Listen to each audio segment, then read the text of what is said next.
Hello master, dream నుంచి బయటకు వస్తే మనం కొన్ని ప్రాక్టికల్ నిజాలు మాట్లాడుకుందాం. ఏంటందు?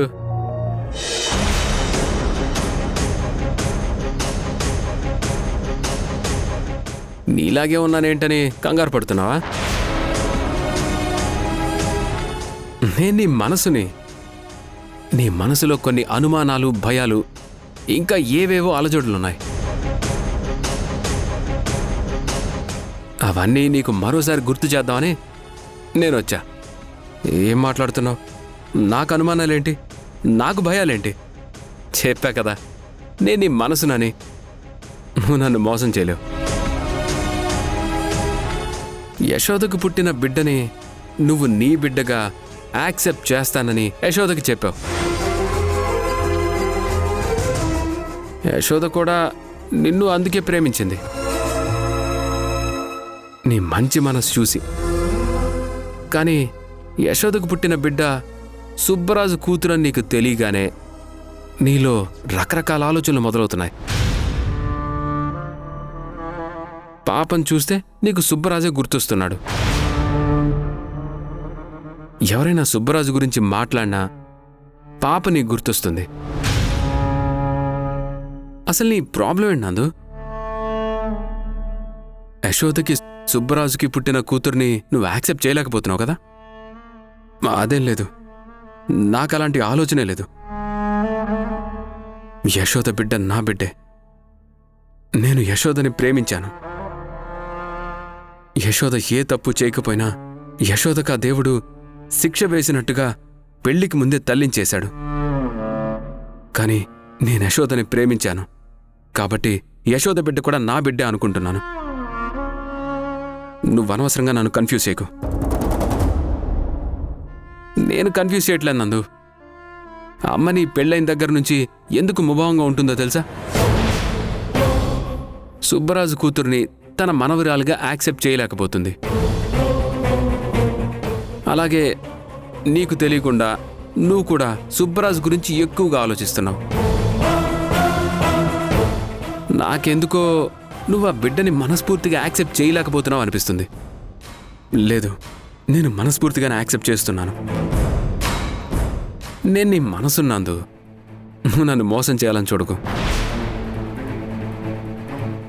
నువ్వు ఆ పాపని ఎందుకు యాక్సెప్ట్ చేస్తున్నావు అంటే, ఇప్పుడు కానీ నువ్వు ఆ పాపని యాక్సెప్ట్ చేయకపోతే యశోద నిన్ను వదిలిపెట్టి వెళ్ళిపోతుంది. నాకు నా పాపే ముఖ్యం అంటుంది. కేవలం ఒకే ఒక్క కారణంతో నువ్వు పాపను యాక్సెప్ట్ చేస్తున్నావు. నేను 100% చెప్పగలను, యశోదకి నీకంటే పాపే ఎక్కువ. నువ్వు నన్ను డిస్టర్బ్ చేయడానికి వచ్చావు, నా ఆలోచనల్ని మార్చడానికి వచ్చావు.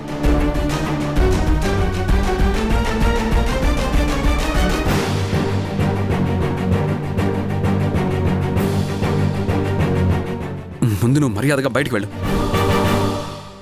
బయటికి వెళ్ళు.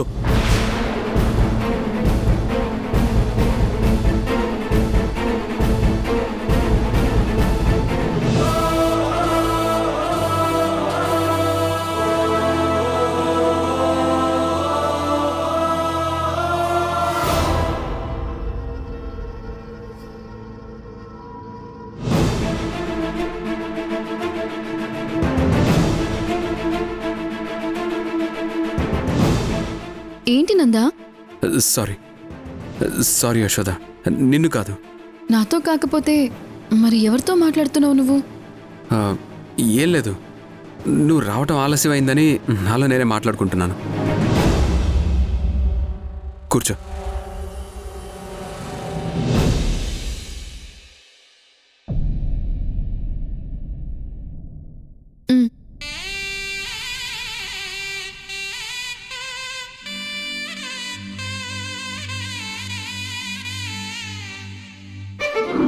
యశోదకి సుబ్బరాజుకి పుట్టిన కూతుర్ని నువ్వు యాక్సెప్ట్ చేయలేకపోతున్నావు కదా? నువ్వు ఆ పాపని ఎందుకు యాక్సెప్ట్ చేస్తున్నావు అంటే, ఇప్పుడు కానీ నువ్వు ఆ పాపని యాక్సెప్ట్ చేయకపోతే యశోద నిన్ను వదిలిపెట్టి వెళ్ళిపోతుంది.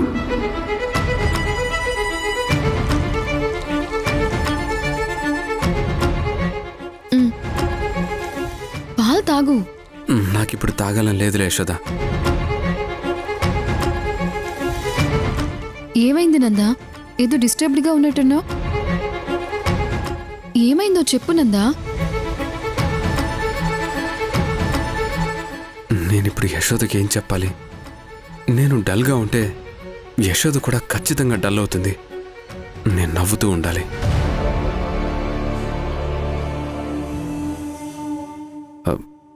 ఏం లేదులే యశోద.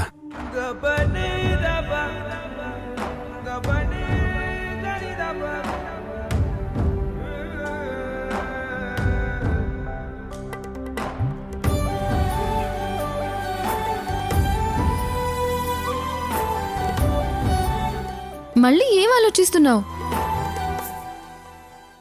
నువ్వు వచ్చిన తర్వాత నీతో తెల్లవారులు కబుర్లు ఎలా చెప్పాలా, నీకు ప్రేమని ఎలా పంచాలని ఆలోచిస్తున్నాను. అవునా? అయితే కబుర్లు మాత్రమే చెప్పుకుందామా? కబుర్లనే కాదు, మరేంటి?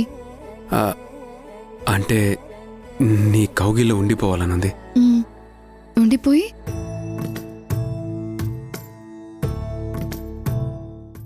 ఇలా మెడ మీద ముద్దు పెట్టుకోవాలనుంది. సదా నన్ను నడిపే నీ చెలిమే పూదారై నిలిచే ప్రతి మలుపు ఇకపై స్వాగతమై నా పేరే పిలిచే ఇదే కోరుకు.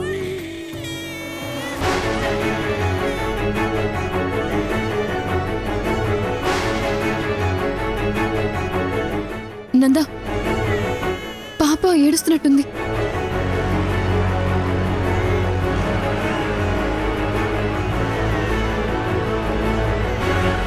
యశోద, అమ్మ వాళ్ళు ఉన్నారు, మీ వదిన ఉంది, పాపను వాళ్ళు చూసుకుంటారులే. లేదు నందా, ఒకసారి వెళ్ళి చూసిరానా? యశోద, పాపకి ఆకలేసినట్టుంది. అమ్మ వాళ్ళు ఉన్నారు కదా, వాళ్ళు పాలు తాగిస్తారులే. ఇప్పుడు నువ్వు అలా వెళ్ళిపోతే బాగోదు యశోద.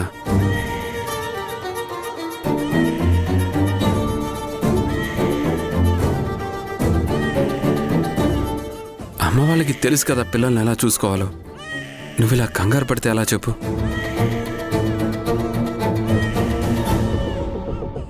కూర్చో.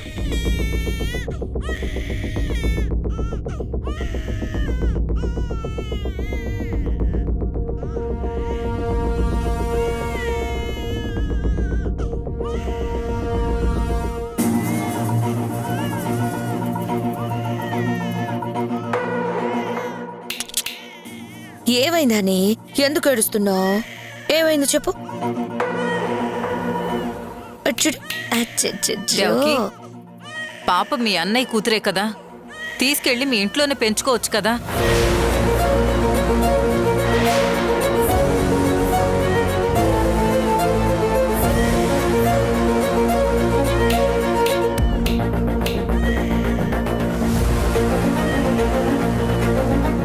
యశోద,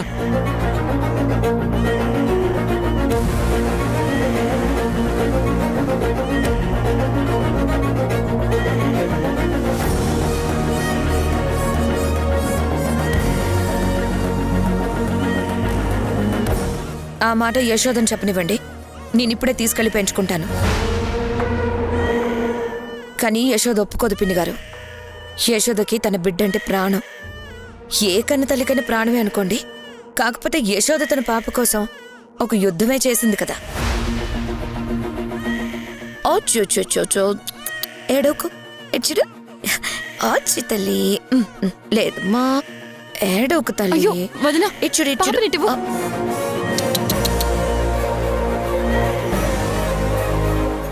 ఏమైంది నాన్న?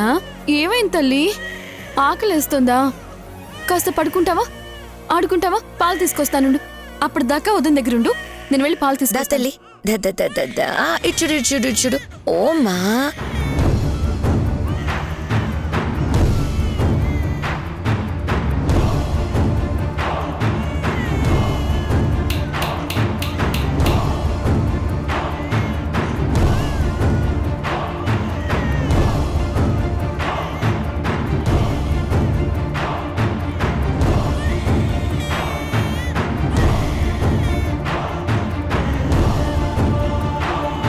దేవకి ఏమైందమ్మా?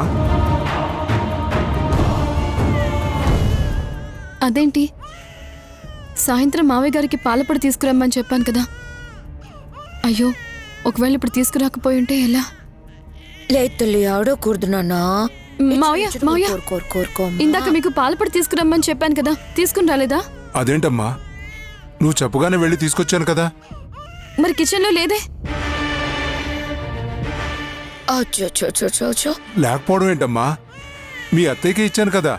ఏంటి దాక్షాయని, ఇందాక నీకు ఒక పాలపొడి డబ్బా ఇచ్చాను కదా. ఇందాక మీరు నాకిచ్చింది పాలపొడి డబ్బానా? అయ్యయ్యో, నేనదేంటో కూడా ఓపెన్ చేసి చూడలేదు. కిచెన్లో ర్యాక్లో ఉంది, చూడు యశోద. అలాగే అత్తయ్య.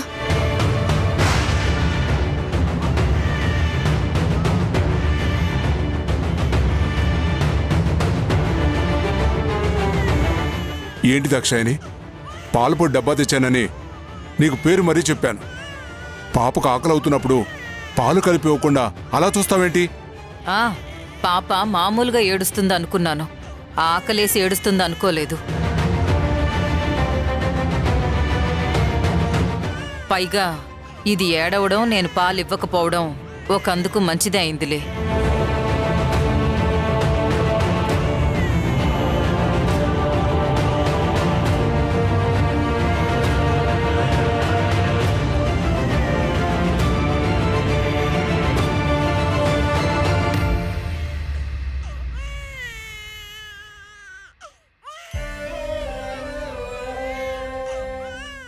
ఏమైంది నాన్న, ఎందుకు ఏడుస్తున్నావు?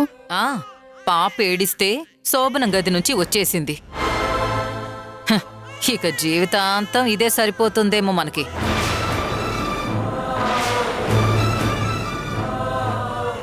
దాక్షాయని, ఏం మాట్లాడుతున్నావు? నేనిప్పుడు తప్పేం మాట్లాడాను? చిన్నపిల్లలు అలాగే ఏడుస్తూ ఉంటారు. ఆకలేసో, అరక్కో, లేకపోతే చిరాకేసో, అంతేకాని ప్రతిసారి మొగుణ్ణి వదిలేసి పాపతోనే ఉంటుందా?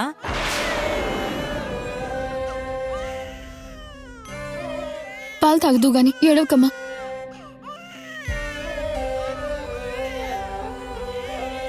వేల అక్షరాలు, కోటి పుస్తకాలు, చెప్పలేని ప్రేమ అమ్మే కదా.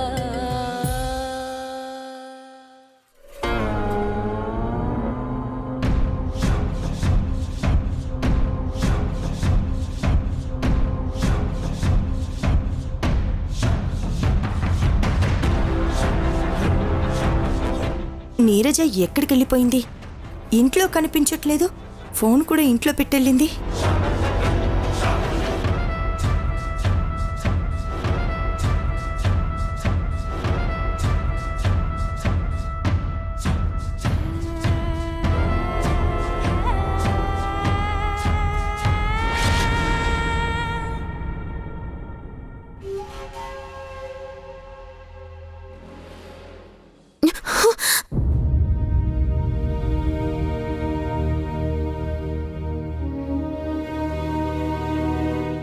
ఏమైంది నీరజ, ఎందుకు అంతలా భయపడ్డావు?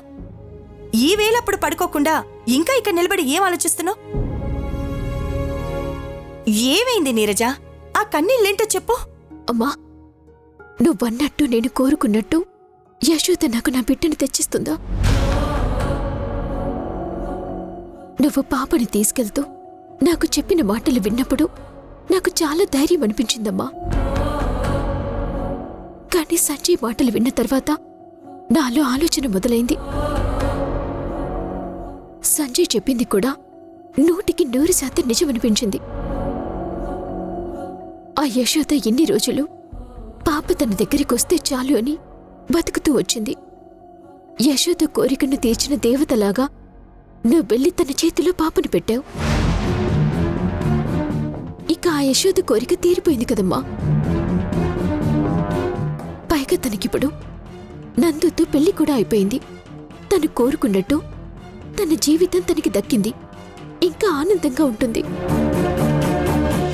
అలాంటప్పుడు నా బిడ్డని నాకు ఎందుకు తిరిగిస్తుంది? నువ్వన్నది నిజమే. ఖచ్చితంగా యశోద పాపని తిరిగి ఇవ్వదు.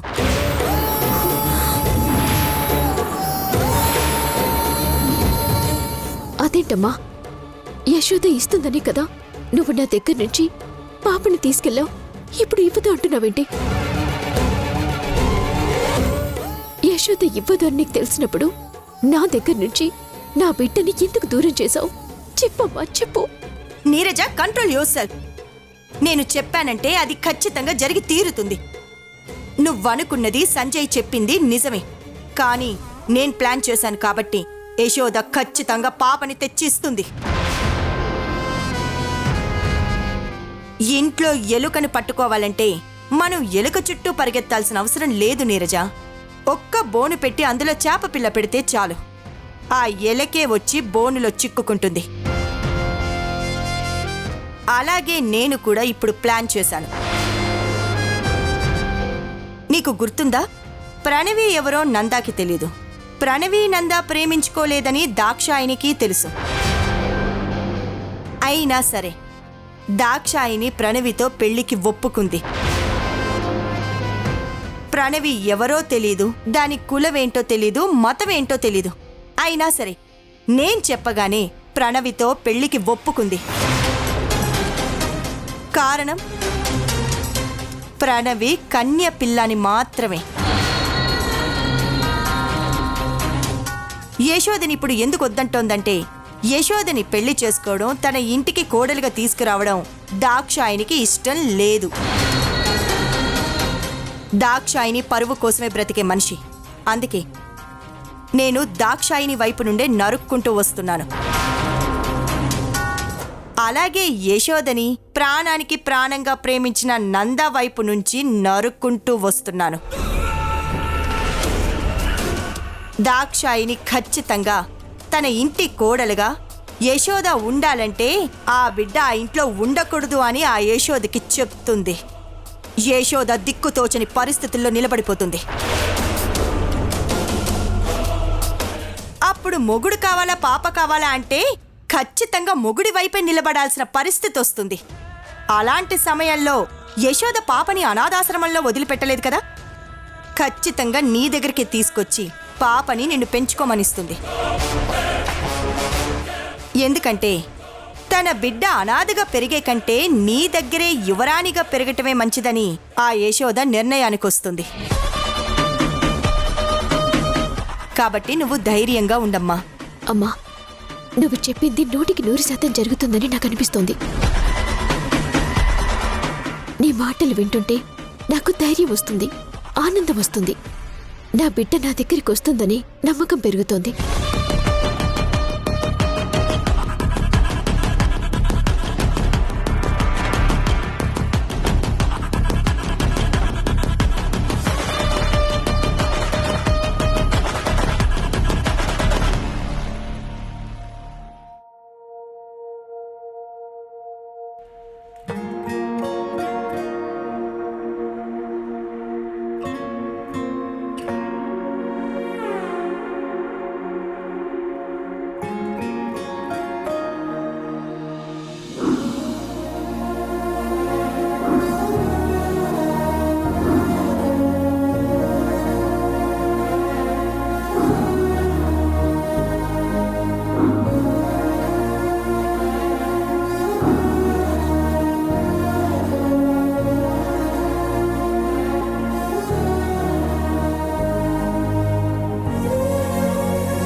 నిన్ను నేను చాలా అంటే చాలా ఇబ్బంది పెడుతున్నాను.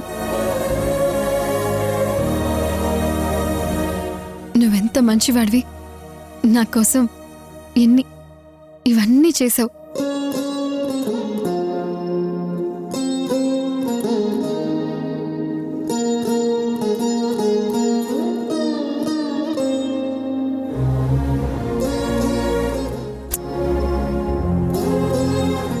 Thanks for everything. పడుకో యశోద, డిస్టర్బ్ చేయకు. మీరలేని తలపునిదే మేఘశ్యామ మాధవా, ఆరాధించు రాధే నినై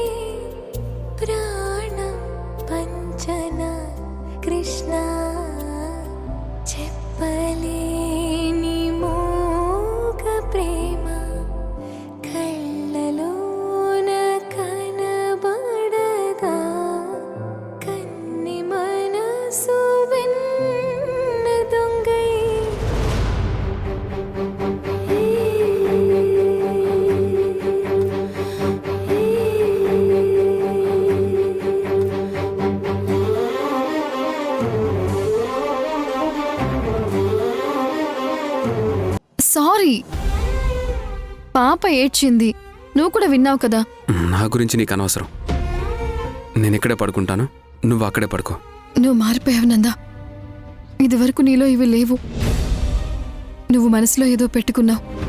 నువ్వు నన్ను ప్రేమిస్తున్నప్పుడు నువ్వే కదా అన్నావు, నా బిడ్డ ఇక నుంచి మన బిడ్డ అని. ఆ ప్రేమ ఇప్పుడు ఏమైపోయింది నందా? ఇప్పుడేమైందని అసలు? నీ ప్రాబ్లం ఏంటో చెప్పు.